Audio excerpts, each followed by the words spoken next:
আমরা যখন আমাদের সন্তানদের লাশ এবং তাদের রক্তমাখা বুলেট বিদ্ধ সেই মরদেহকে সামনে রেখে আমরা যখন আমাদের ন্যূনতম প্রতিবাদটুকু উচ্চারণ করতে গিয়েছি, তখন আমাদেরকে কারারুদ্ধ করা হয়েছে,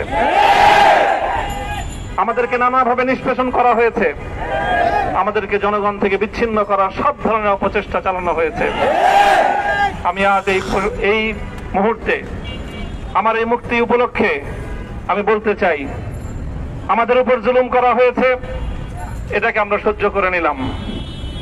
আমাদের ভাইদেরকে হত্যা করা হয়েছে, সেটাও সহ্য করে নিলাম। আমরা আমার সন্তানের লাশ কাঁধে তুলে নিয়েছি, সেটাকেও আমি হাসি মুখে বরণ করে নিলাম। আমাদেরকে অপমান এবং লাঞ্ছনার সব ধরনের ষড়যন্ত্রের সম্মুখীন হতে হয়েছে, সেটাও আমরা হাসি মুখে বরণ করে নিয়েছি।